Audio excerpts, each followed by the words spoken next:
Hey, hey, Blue Table fans! Today we're going to look at some Vampire Counts baddies.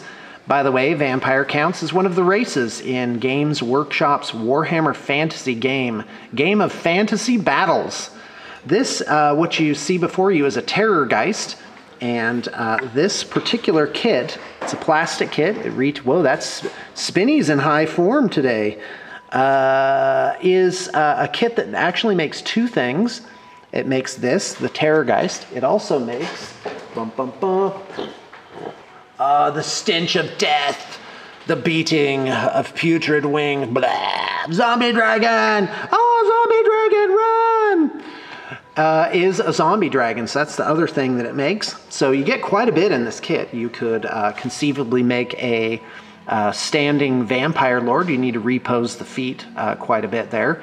But you can make a vampire lord, and there's also a ghoul king that comes with this. So you know what? Let's do this guy and just take a closer look. Now, you've seen this kit before. This was a project that's artistic license.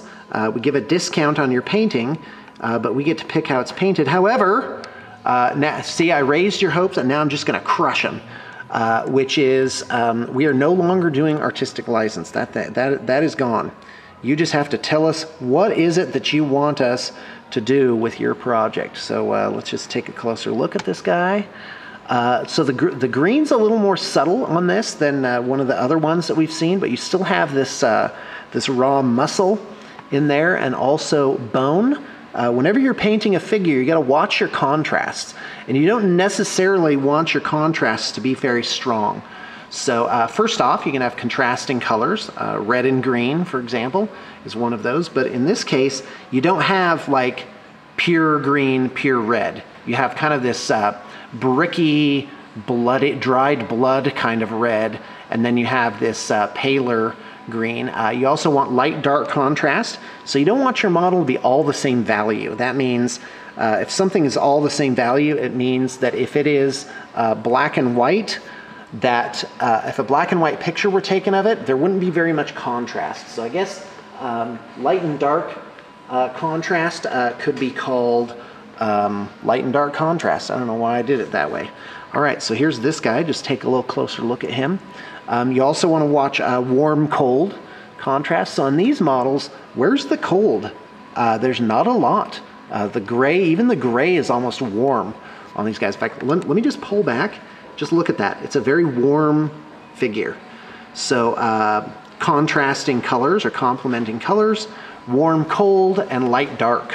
Those are the considerations that you need to make. I love this part right here. That back thigh.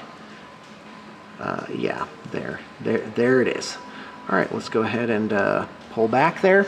And now let's take a look at another figure from the Vampire Counts range, one that we've seen quite a bit of recently. This is called a Mortis engine, and it's absolutely a fantastic choice in the game. In fact, let's not take very long on this. All I want to do is just show you the paint scheme.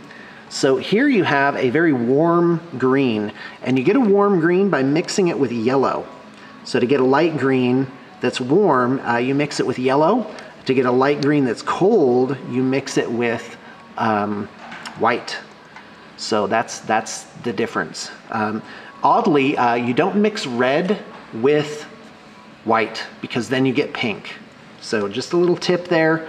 Red and white makes pink. Now what's interesting on this one is, look at the guy. It's all like object source lighting up here. And it's very strong. It even goes down onto these guys have kind of this green glow coming off of them. So yeah, a bit of a risk on the part of the artist on that one, but I think it's pretty well executed. Even these supposedly translucent souls are being done with a little bit of that. All right, let's take a look at a corpse cart, and then I am going to go home. I've had it. No, I'm kidding. I'm not going home. I'm not even close to going home. And you know what? I love being at work. Sometimes I accidentally call work home. Isn't that terrible? But boy, I do love my home life. So here's a corpse cart. This is a great thing to have in an undead army. I love this, like he's dragging that axe. I'm not sure if that's standard. That could be a little bit of a conversion. I'm not sure. Maybe someone can illuminate me. Again, you got some OSL on here. That's short for object source lighting, which is where you flick your brush in the direction that the light is coming from, kind of dry brush whatever the source of the lighting is. Excuse me, whatever color the source of the light is. So, and there it is, the balefire with the skulls on top. Let's take a look at it from the rear. All right, and I think that's all you get today. Thanks for tuning in.